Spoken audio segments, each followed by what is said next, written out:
Hey, Brett. Hey, Alan. What's up, man? How are you doing, my friend? I'm doing well. Doing well. Well, thanks for joining us today on this little Music on the Menu podcast. I thought as we all work together through this COVID-19 situation, what I would do from time to time is touch base with some musicians from northeastern Pennsylvania and see how they're doing. Sure. And get their thoughts on all this whole thing that we're all going through together. What I want to do, obviously, when we talk a little bit more, is talk about the perspective of a musician and how this affects entertainment and so forth. But obviously, our first question for you is, how are you doing? I mean, everybody that follows you as a fan knows that about 2 months ago, you had a kidney transplant. So, tell everybody out there how things are going for you. Well, for me, I'm doing great. Health-wise, I feel good. I'm about a week here. Well, less than a week. 4 days. I'll be 2 months out. So normally that would be pretty far along, and I'd be starting to do a few more things. But no one could have predicted what happened with the COVID-19 thing. So, but physically I'm doing great. I'm still, compromised as far as my immune system goes, but I feel good. Not much of a social life for me. Yeah. Well, I mean, if there's any silver lining in all of this for any of us, and I think we're all trying to find it, we're getting maybe a little bit more time at home with family. Your girls, I know, are a little older, college age, Yes. I think they're staying at home with you and your wife now. So Yep. that might be a little bit of a silver lining anyway. You're getting to see your daughters more than you would have. We all try to find something here, Yeah, I mean, that has been a silver lining for me. I've spent a lot of time with them, a lot of times just doing nothing. There's not much you can do sometimes, and when your kids get into their 20s and they get older, even younger than that, a lot younger than that, they're off doing their own thing. And this is, I have a captive audience, so I'm kind of enjoying that. Yeah, now, no doubt. You had mentioned when we spoke the other day that as far as your treatments go, and I guess this was a big step, you don't have to go to Philly anymore. You were down there twice a week, I believe, for the first 6-7 weeks out. Yeah, it was first month, but it was yeah, I'm done with that now. So I mean, it's kind of routine at this point. I was on once a week. Now it's once every other week. And you had mentioned, too, that you were fortunate in your situation because you had a donor with a cousin. And I know that as you move forward, raising awareness about the type of, people like yourself that may not have had that opportunity, trying to raise awareness to help those folks out down the road.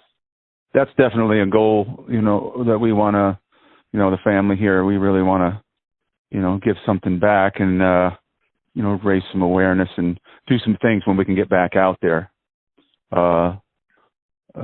Just because we had, we had a really good experience, and, it was just incredible. You knew, Brett, I think I was up at Saturation Acres doing a song with you about 2 years ago when you first told me that, I think when it was announced, when the Banding Together for Brett show was announced in January, that was obviously the first time that most people knew you were going to need a kidney transplant. You had told me about 2 years ago when I was doing a song with you up at the studio that this was something that you thought was going to happen somewhere down the road. How long ago in your life did you realize that this was something that you were going to need to go through at some point? It's been a slow burn, so I probably about close to 20 years ago. Wow. Yeah. So for that long, you knew that this was something that you were going to face someday. Someday, yes. Yeah. Someday I knew it was coming. Well, I didn't think it was going to come as soon as it did. But yeah, I knew it was coming. Has the COVID-19 situation you think? I mean, I think because we talked a little bit about it when the benefit show was announced back in January that, you know, it was going to take you out of action for a while because you were going to be recovering from the surgery, compromised immune system. That meant you wouldn't be able to get out there into the bars and clubs, and that was going to take you out of work for a couple of months. I'm assuming that this COVID-19 situation is going to be a setback in that regard for you, despite the fact that you're health-wise recovering okay. Now we've got this other situation that you have to deal with. Could you talk about how this situation could affect you specifically because of what you're going through? It'll probably be longer. I mean, I would say certainly it would be longer than I had planned as far as when I can do what I do, just because I do what I do is very public. Yeah. Crowds of people. So it's going to be a while. I don't know exactly how that's going to play out. I mean, we don't know how this coronavirus drama is going to play out. Nobody knows exactly. So that's an unknown. It really is hard to get a gauge on it because, you know, you're listening to some elected officials who are saying we'd like to get the economy going again in May. And then you're seeing some friction between the governors in Washington. And then even here in Pennsylvania, the House is moving to do some things that the governor doesn't necessarily approve of. And that's just a story that sort of broke late last night. Yeah. And so you have all of these different parts in motion and different people giving opinions. You know, you have the kids are out of school for the rest of the year, but yet people might go back to work in May. You have concerts that are supposedly canceled all summer long, and now people are saying maybe even into next summer, and yet some of them haven't been officially canceled yet. And so I think, you know, we're all trying to get our head around exactly what's going on. You've played festivals with thousands of people, Briggs Farm, and I know that you gentlemen used to did a big show in Harrisburg last summer, a festival type event with a lot of big bands. You know, when do you think people will feel comfortable, just in your own opinion, of going out to a concert with 15,000 people there again? I don't know. It's hard to say when that will go down. I think I might have even said to you, I don't think that they're going to open the gates and everybody's going to, 40,000 people are going to fill a baseball stadium. I think it's going to take a while to everybody. It's just human nature, I mean, that people are going to ease their way back into it until they feel like the coast is clear. Don't you think? I mean, I mean, it's hard for me to imagine, especially in a city like New York, which is going, really being hit so hard by this, for there to be 45,000 people out at a Mets game or a Yankees game 6 weeks from now. But tentatively, that is still a plan, Yeah. And so I can't see that happening. And yet at the other end of the spectrum, I saw a story today that there was a forum that they did with the New York Times, and someone said that we might not see concerts again until the fall of 2021.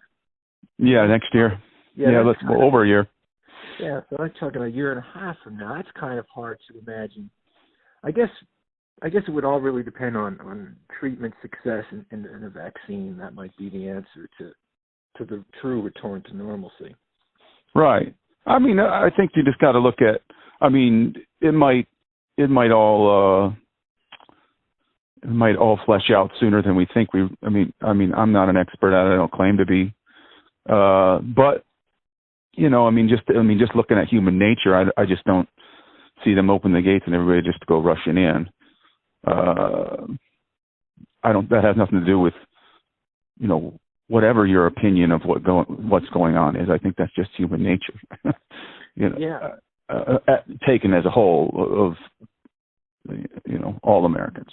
So it'll be really interesting to see how people react to it once they are given the green light by, the Department of Health and whatever state they reside in, because Sure. maybe the green light is given, but people kind of just put their toe in the water a little bit. Like maybe they're not ready to go out to a ball game or a concert, or maybe they can't wait to get out there. And as soon as they get the green light, it's going to be packed. I don't know either, but it'll be interesting to see how this country reacts to all this once the green light is given. Well, they definitely want to get back to work. That's for sure. That's for certain. So everybody wants to get back to work, including me. And that kind of leads into my next question. Have you been in touch? I mean, you have so many friends here in the local music community, from the studio that you run and from, the bands that you've played with and the venues that you play at.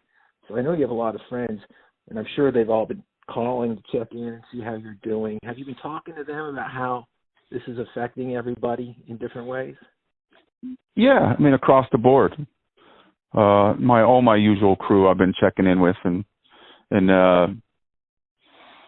yeah, they're all kind of, musicians like to work, that's musicians, as I've always said, they worship their calendar, you got to keep your calendar full, it's like a musician's like a shark, it keeps swimming or it dies, and that's the way it works.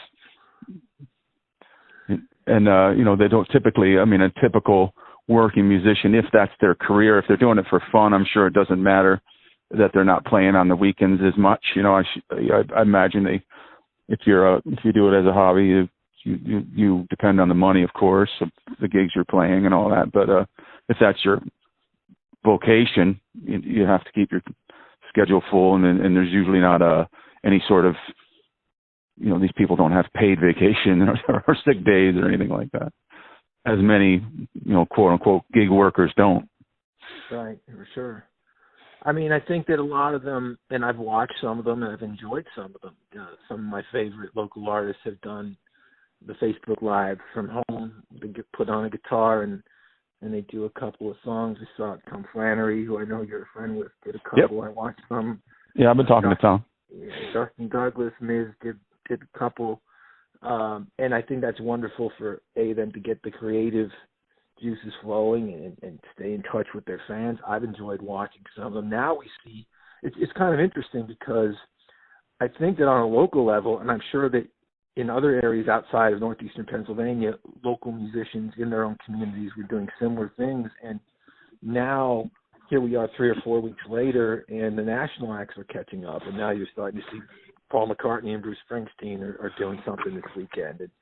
And doing these, I think Elton John actually did something a week or two ago. So, but you're right. There's no revenue attached to it. And so it's a great way to stay in touch with your fans, keep your name out there, and play some songs for people. But financially, this has got to be devastating for, like you said, the musician that does it for a living. Sure. I mean, some of them are, doing like a little tip jar situation with a PayPal account or a Venmo account on some of these live Facebook, which I think is great. And but that doesn't compare to a full schedule. Right. I'm hesitant to complain about it just because, I knew I wasn't going to be playing anyway at this particular time, so my timing was impeccable. But everybody's in the same boat here. Well, not everybody's in the same boat, but many are in this boat. Sure. So, what about the studio? I know that you have Saturation Acres. Your longtime friend and partner Paul Smith has 8 days a week studio, which is only about an hour from Wilkes-Barre.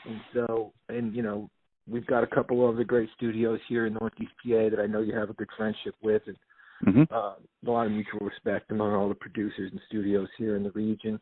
When do you think that could get back going again? I mean, technically you would think that if a musician didn't have any symptoms of the virus and the producer didn't have any symptom of the virus, there would be nothing to stop them from getting together and recording some songs.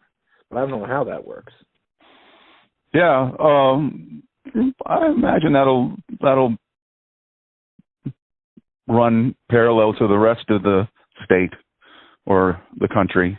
When everybody else opens up for business, I mean that's not a business that there's like a huge crowd of people or anything like that. So I would think that would be I think it would certainly be safe to make records. It would just be a matter of if you're making music with like independent musicians, it's just going to be a matter if they're financially solvent to be making albums after being off for a couple months. Right. Sure. Yeah. That's another aspect of it too, is the financial side of the studio time. Yeah. I think that would be more of an issue than the worry of maybe 5 or 6 people infecting each other. What have you been doing besides enjoying a little extra time with your family and recovering physically from the surgery? Have you been doing any songwriting or anything creative? You're such a creative guy. It's hard for me to imagine you not doing something. Yeah. I've been writing a book, kind of a big bucket list thing for me, and I kind of planned that long before anything happened here with COVID-19. I planned that in conjunction with when I knew I was going to be off recovering from the surgery. So I knew I couldn't sit here and lay in bed and read and watch Netflix for 2-3 months. So I made that to be my plan. So I've been following through on that, and I've been songwriting as well. Can you tell us a little bit about the book? Is it about your experiences as a musician? Is it about what do you write about?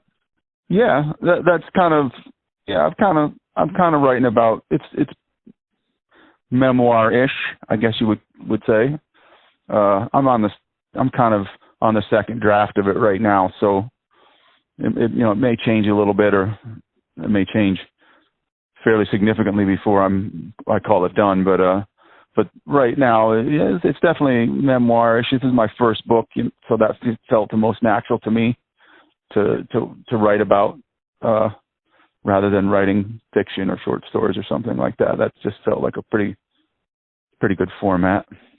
Well, I can tell you that you've done these occasionally over the years. You've done these vlogs about your experience in the music business, and it was so well read, and everybody loved them. And so if that's a little bit of a peek of what this book might be like, I can tell you personally, and probably speaking for a lot of musicians that might be listening to this podcast, we can't wait to read it.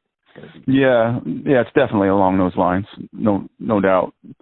Same style, just blown up into a full length book. So I'll be one of the first to buy that one. You got to sign I shall. I hope to get it done soon. I definitely want to get it done this year. So. And have you been and you said you've been writing some tunes too?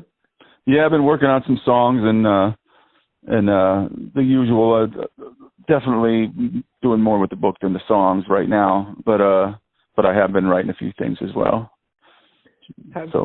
Have you thought about doing a live? I mean, I don't know if you're up to that yet, because of your health, but have you thought about plugging in front of the camera and doing a couple of songs at any point in the next couple of weeks? Yeah, Nike Van Wyk. Nike and I talked about doing a few tunes. Just let me do it with my phone, and I'll send him the file. Then he'll overdub on top of it and make a little video that way. So we're planning on doing that. That wouldn't be live, but I'd also like to do a little live show here or there.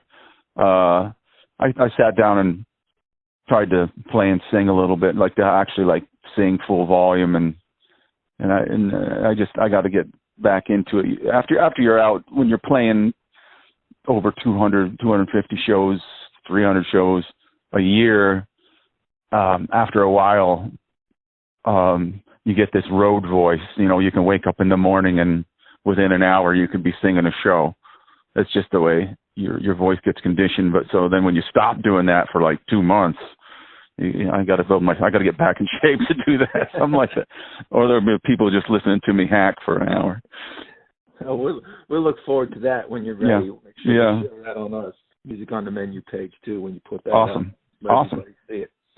Cool. Hey, I know that we lost a couple of artists over the last couple of weeks that you were a big fan of. Bill Withers, not COVID-19 related. John Prine was, obviously. Just because I respect, and I know so many other people respect your opinion about music so much. Can you share some thoughts on those two artists? Maybe Bill Withers first. Yeah, Bill Withers, man, just a huge influence. I mean, he's like one of those artists that's just kind of like, he's kind of like that's my favorite style of music, is just where it's kind of got that singer-songwritery thing, but a soul element to it.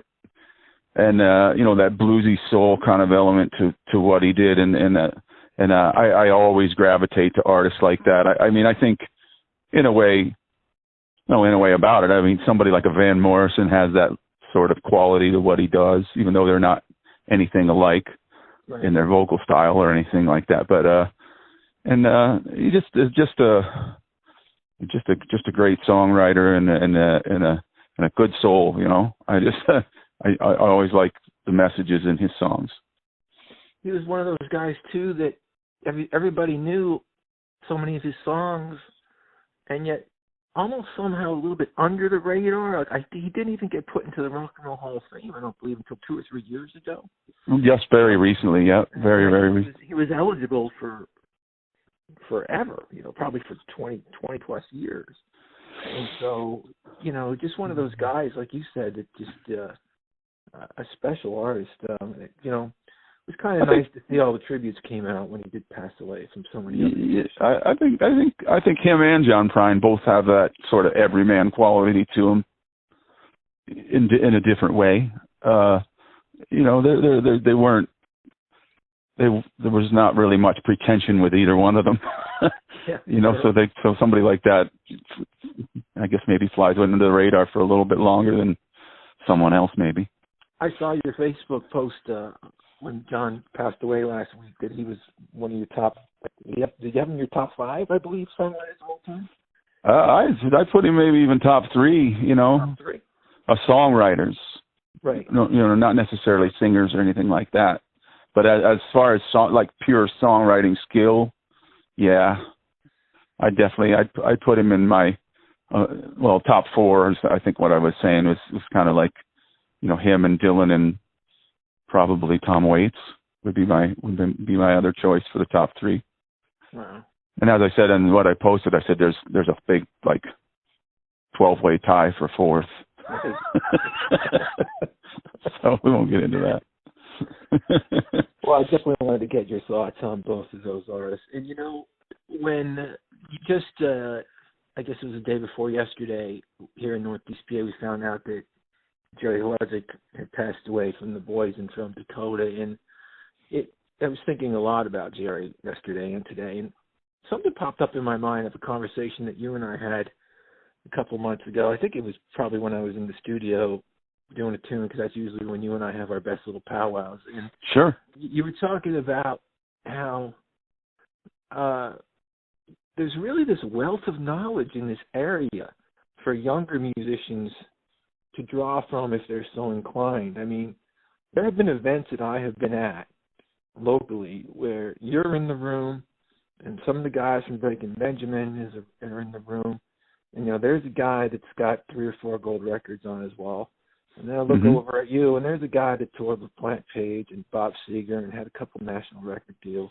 And you got a guy like Jerry who had, toured with Queen and could tell you stories about Freddie Mercury for 2 hours and was signed to, I think, 4 major labels at one time. Yeah. And, we really are, for our little community here in northeastern Pennsylvania, we really have had some real characters, for one thing, and some interesting people, but some accomplished artists. And I know that you had mentioned that to me once when we were talking about how that's a resource that should be appreciated. Talk a little bit about how you feel about, the passing of Jerry and some of these people that we've had that have done, some pretty cool things from here in northeastern Pennsylvania with their music.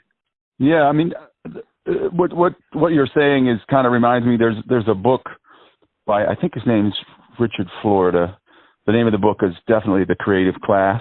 The Creative Class. And one of the things he says in this book is that, an area's music scene is as valuable as valuable as anything in defining the culture of that place. And I don't think I wrote a blog about it one time. You go to a bar or something, and I'm not criticizing this. I'm saying you go to a bar and there's a guy that was local that played in the NFL for a few years, and there's his jersey on the wall, and then you take like these other guys like musicians that are from here, and people don't really know anything about them, and they may have been all over the world. They've been all over the world. They've been doing this for like 20 years. They're your neighbor. They're hanging in the bar drinking with you. Right. And it's just something that seems to be a little more under the radar. And as far as like musicians go, it's when I was a kid, I didn't know anybody. I never knew a person that had a record deal. I didn't know anybody that had ever made their living touring and being in a band or being a record producer or any of that stuff. I knew no one, zero, nobody, and like, even if you're entry level right now in northeastern Pennsylvania, you can send a message to a half dozen people that are your neighbors that do this. Yeah. Somewhere in our region, and ask them a question or get advice here. We have a guy from Plymouth that's the president of a label in Nashville that had a top 10 hit. It's amazing. Sure. Some of the resources that we have, and like you said, just someone you might know personally, might know someone personally that opened for Queen. Yeah, sure. And could tell you what to do with a label and what not to do, and what kind of deal not to sign and what one to sign, and kind of help you navigate through the things that a young artist needs to know. Sure. Yeah. I mean, they're and then, each generation that goes by, that becomes more prevalent. The generation that came after, like like for instance, the Breaking Benjamin guys are probably 10, 12 years younger than me, depending on spread around that. That's a mean of. And the Badlees came around in the mid '90s, and then Jerry was, dating all the way back to the '70s and mid '80s with his various projects. And each generation kind of starts a little bit farther down the chain for an area than the previous one. And now guys younger than us, the Menzingers and Tiger's Jaw and groups like that. So yeah, I mean it's quite a little fraternity, and Motionless in White, of course, and Breaking Benjamin.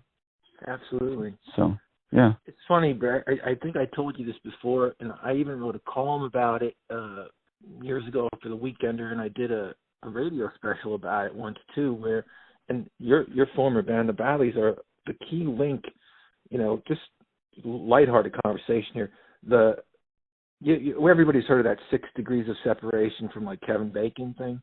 Yeah. Where I could pretty much tie every single artist that I know in northeastern Pennsylvania all the way back to Elvis Presley with just a couple of jumps. If you talk about, for example, anybody that ever worked with you in any way, if they played with you, recorded with you, jammed with you, well, you had jammed and played with Matt Montech from the Heartbreakers.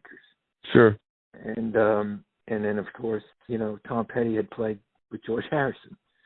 And then George Harrison was in the Beatles. And then the Beatles actually sat around and jammed with Elvis Presley one day. So sure, yeah. You've got this little linkage of musicians that you don't even have to go 6 steps. What I just do, 3 or 4 there.